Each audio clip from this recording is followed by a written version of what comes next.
ಗಮನಿಸ್ತಾ ಇದ್ದೀವಿ ಯಾವ ರೀತಿಯಾಗಿ ಜನರ ಜೀವದ ಜೊತೆಗೆ ಚಲ್ಲಾಟ ಆಡುವಂತ ಒಂದು ಕಾರ್ಯ ಮಾಡಲಾಗ್ತಾ ಇದೆ. ಹಣದ ಹಕ್ಕೆ ಯಾವ ರೀತಿಯಾಗಿ ಜನರ ಜೀವದ ಜೊತೆಗೆ ಇವರು ಚಲ್ಲಾಟ ಆಡ್ತಾ ಇದ್ದಾರೆ ಅನ್ನೋದನ್ನ ನಿಮ್ಮ ಮುಂದೆ ನಾವು ತೆರೆದಿರ್ತಾ ಇರ್ತಕ್ಕಂಥದ್ದು. 600 ಕೋಟಿ ಔಷಧಿ ಟೆಂಡರ್ ನಲ್ಲಿ ಹಾಗಾದ್ರೆ ಬಿಗ್ ಗೋಲ್ಮಾಲ್ ಏನಾದ್ರೂ ನಡೀತಾ? ಸುಮಾರು 600 ಕೋಟಿ ವೆಚ್ಚದ ಟೆಂಡರ್ ಅನ್ನ, ಸುಮಾರು 600 ಕೋಟಿ ರೂಪಾಯಿ ವೆಚ್ಚದ ಟೆಂಡರ್ ಅನ್ನ KSMSCL ಕರೆದಿತ್ತು. ಬಹುಶಃ ತುಂಬಾ ದೊಡ್ಡದಾಗಿದೆ ಹೆಸರು KSMCSL ಅಂತ. ಅದ್ರ ವಿಸ್ತೃತ ರೂಪ, ಕಂಪ್ನಿದ ಎಕ್ಸ್ಪ್ಯಾಂಡ್ ರೂಪವನ್ನು ನಾನು ಹೇಳ್ತೀನಿ. ಏನು ಹಾಗಾದ್ರೆ KSMSCL ಅಂತ 700 ಬಗೆಯ ಔಷಧಿಗಳನ್ನ ಪೂರೈಕೆ ಮಾಡೋದಕ್ಕೆ KSMSCL ಟೆಂಡರ್ ಅನ್ನ ಕರೆದಿರುತ್ತೆ.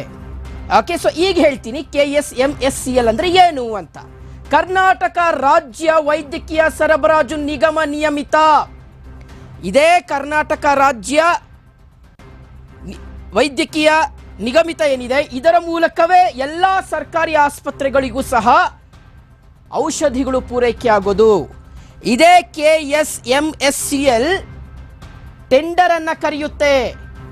600 ಕೋಟಿಯ ಟೆಂಡರ್ನಲ್ಲಿ 120 ಕೋಟಿ, 600 ಕೋಟಿಯ ಟೆಂಡರ್ನಲ್ಲಿ 120 ಕೋಟಿಯ ಟೆಂಡರ್ ಸ್ಕ್ಯಾಮ್ ಆಗಿದೆ ಅನ್ನೋದನ್ನ ನಾವು ನಿಮ್ಮ ಮುಂದೆ ಇವತ್ತು ಹೇಳ್ತಾ ಇದ್ದೀವಿ. 10 ದೂರ ಎದುರಿಸ್ತಾ ಇರುವಂತ ನಕಲಿ ಕಂಪನಿಗೆ ಈ ಒಂದು ಟೆಂಡರ್ ಅನ್ನ ನೀಡಲಾಗಿದೆ. ಇಲ್ಲಿ ಕಾಡ್ತಾ ಇರ್ತಕ್ಕಂಥ ಪ್ರಶ್ನೆ, ಸುಮಾರು 20% ಕಮಿಷನ್, 20% ಕಮಿಷನ್ ಹೊಡೆಯುವಂತ ನನ್ ಅದರ್ ದ್ಯಾನ್ ಪುಷ್ಕರ್ ಫಾರ್ಮಾ ಅನ್ನುವ ಕಂಪನಿಗೆ ಟೆಂಡರ್ ಅನ್ನ ನೀಡಲಾಗಿದೆ. ವೈದ್ಯಕೀಯ ಸರಬರಾಜು ನಿಗಮದ MDಗೆ 20% ಕಮಿಷನ್ ಹೋಗಿದೆಯಾ? ಹಾಗಾದ್ರೆ 600 ಕೋಟಿ ರೂಪಾಯಿ ವೆಚ್ಚದ ಟೋಟಲ್ ಟೆಂಡರ್ ನಲ್ಲಿ ಪುಷ್ಕರ್ ಫಾರ್ಮಾ ಕಂಪನಿಗೆ 120 ಕೋಟಿ ರೂಪಾಯಿ ಟೆಂಡರ್ ಅನ್ನ ನೀಡಲಾಗಿರುತ್ತೆ. 120 ಕೋಟಿ ಬಿಗ್ ಸ್ಕ್ಯಾಮ್ ನಡೆದಿದೆ. ಹಿಮಾಚಲ ಪ್ರದೇಶದ ಕಂಪನಿ ಇದು ಪುಷ್ಕರ್ ಫಾರ್ಮಾ. ಹಲವು ದೂರುಗಳಿದೆ ಇದರ ಕಂಪನಿಯ ವಿರುದ್ಧ. ಕಿವಿ ಡ್ರಾಪು, ಕಣ್ಣಿನ ಡ್ರಾಪ್ ಔಷಧಿ ಟೆಂಡರ್ ಅನ್ನ ಪುಷ್ಕರ್ ಫಾರ್ಮಾ ಕಂಪನಿ ಪಡ್ಕೊಂಡಿರುತ್ತೆ. 120 ಕೋಟಿ ರೂಪಾಯಿ ವೆಚ್ಚದ ಟೆಂಡರ್ ಅದು. ಒಂದಲ್ಲ, ಎರಡಲ್ಲ, ಮೂರಲ್ಲ, 120 ಕೋಟಿ ರೂಪಾಯಿ. ಈ ರೀತಿಯಾಗಿ ಟೆಂಡರ್ ಅನ್ನ ಕರೆದಿದ್ದಂತಹ ಕಂಪನಿ ಪೂರೈಕೆ ಮಾಡಿರ್ತಕ್ಕಂಥದ್ದು ಮನುಷ್ಯರ ಕಣ್ಣಿಗೆ ಹಾಕುವ ಡ್ರಾಪ್ಸ್ ಬದಲಿಗೆ ಪ್ರಾಣಿಗಳ ಕಣ್ಣಿಗೆ ಹಾಕೋ ಡ್ರಾಪ್ಸ್ ಕೊಟ್ಟುಬಿಟ್ಟಿದ್ದಾರೆ. ನೋಡಿ ಹೆಂಗಿದೆ ಕಥೆ.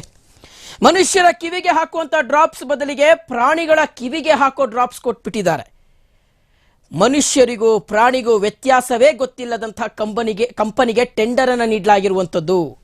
ಮನುಷ್ಯರ ಕಣ್ಣಿಗೆ ಹಾಕುವಂಥ ಡ್ರಾಪ್ಸ್ ಬದಲಿಗೆ ಪ್ರಾಣಿಗಳ ಕಣ್ಣಿಗೆ ಹಾಕೋ ಡ್ರಾಪ್ಸು, ಮನುಷ್ಯರ ಕಿವಿಗೆ ಹಾಕೋ ಡ್ರಾಪ್ಸ್ ಬದಲಿಗೆ ಪ್ರಾಣಿಗಳ ಕಿವಿಗೆ ಹಾಕುವಂಥ ಡ್ರಾಪ್ಸ್ ಅನ್ನು ಕೊಟ್ಟಿರ್ತಕ್ಕಂಥದ್ದು ಎಷ್ಟು ದೊಡ್ಡ ಬ್ಲಂಡರ್ ಮತ್ತು ಎಂಥ ದೊಡ್ಡ ಅಚಾತುರ್ಯ ಅಂತ ಹೇಳಲಿಕ್ಕೆ ಬರೋದಿಲ್ಲ ಇಲ್ಲಿ. ಬಿಕಾಸ್ ಇದು ಬಹಳ ಗೊತ್ತಾಗ್ತಾ ಇದೆ ಯಾವ ರೀತಿಯಾಗಿ ಇಲ್ಲಿ ಇವರು ತಪ್ಪನ್ನ ಮಾಡಿದ್ದಾರೆ ಅನ್ನುವಂಥದ್ದು.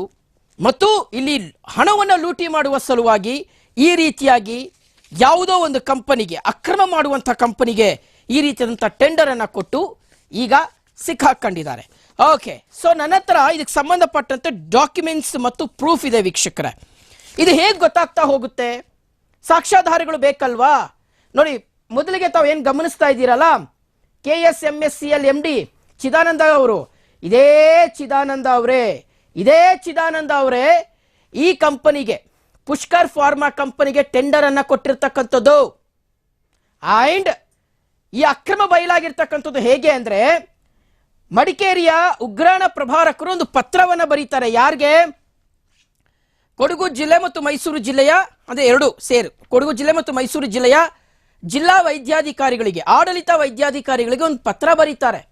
ಈ ರೀತಿಯಾಗಿದೆ ಮನುಷ್ಯರಿಗೆ ಕೊಡುವಂಥ ಔಷಧಿಗಳ ಬದಲಾಗಿ ಪ್ರಾಣಿಗಳಿಗೆ ಹಾಕುವಂಥ ಔಷಧಿಗಳನ್ನು ನೀಡಲಾಗಿದೆ. ದಯವಿಟ್ಟು ಇದನ್ನು ವಾಪಸ್ ಕರೆಸ್ಕೊಳ್ಳಿ ಅಂತ ಕೊಡಗು ಜಿಲ್ಲಾ ವೈದ್ಯಾಧಿಕಾರಿಗಳಿಗೆ, ಮೈಸೂರು ಜಿಲ್ಲಾ ವೈದ್ಯಾಧಿಕಾರಿಗಳಿಗೆ ಒಂದು ಪತ್ರವನ್ನು ಬರೀತಾರೆ. ಯಾರು? ಉಗ್ರಾಣ ಪ್ರಭಾರಕರು, ಮಡಿಕೇರಿ, ಕೊಡಗು ಜಿಲ್ಲೆ. ಸೊ ಅವ್ರು ಬರೆದಿರ್ತಕ್ಕಂಥ ಒಂದು ಪತ್ರದ ಒಂದು ಕಾಪಿಯನ್ನು ತಾವು ಗಮನಿಸ್ತಾ ಇದ್ದೀರಾ, BTV ಸ್ಕ್ರೀನ್ ಮೇಲೆ ಗಮನಿಸ್ತಾ ಇದ್ದೀರಾ. ಸೊ ಇದರಲ್ಲಿ ಬಹಳ ಕ್ಲಿಯರ್ ಕಟ್ ಆಗಿ ಇದನ್ನು ಅವರು ಉಲ್ಲೇಖ ಮಾಡಿರ್ತಕ್ಕಂಥದ್ದು. ಇದಾದ್ಮೇಲೆ ಏನಾಗುತ್ತೆ? ಇದಾದ್ಮೇಲೆ ಇದೇ MD ಚಿದಾನಂದ ಅವರು ಇದಾರಲ್ಲ, ಮ್ಯಾನೇಜಿಂಗ್ ಡೈರೆಕ್ಟರ್ KSMSCL ಅವರು, ಇವರು ಮತ್ತೆ ಪುಷ್ಕರ್ ಫಾರ್ಮಾ ಕಂಪನಿಗೆ ಮತ್ತೊಂದು ಲೆಟರ್ ಅನ್ನ ಬರೀತಾರೆ. ಹಾಗೆ ಬರೆಯೋದಕ್ಕೆ ಅಧಿಕಾರ ಇಲ್ಲ. ಏನಕ್ಕೆ ಅಧಿಕಾರ ಇಲ್ಲ ಅಂತ ಹೇಳ್ತೀನಿ ಅಂದ್ರೆ, ಯಾವ ವಿಚಾರಕ್ಕೆ ಸಂಬಂಧಪಟ್ಟಂತೆ ಅವ್ರ ಪತ್ರವನ್ನ ಬರೆದಿದ್ದಾರೆ, ಆ ರೀತಿಗೆ ಬರೆಯೋದಕ್ಕೆ ಅವಕಾಶ ಇದೆಯಾ ಟೆಂಡರ್ ಕೊಟ್ಟಿರ್ತಕ್ಕಂಥ ಕಂಪನಿಗೆ? ಎಸ್, ಅದ್ರ ಬಗ್ಗೆ ಮುಂದಿನ ಹಂತಗಳಲ್ಲಿ ನಾವು ಹೇಳ್ತಾ ಹೋಗ್ತೀವಿ. ಆದ್ರೆ ಈ ವಿಚಾರ ಈಗ ದೊಡ್ಡ ಮಟ್ಟದಲ್ಲಿ ಚರ್ಚೆಗೆ ಅವಕಾಶವನ್ನ ಮಾಡಿಕೊಟ್ಟಿದೆ.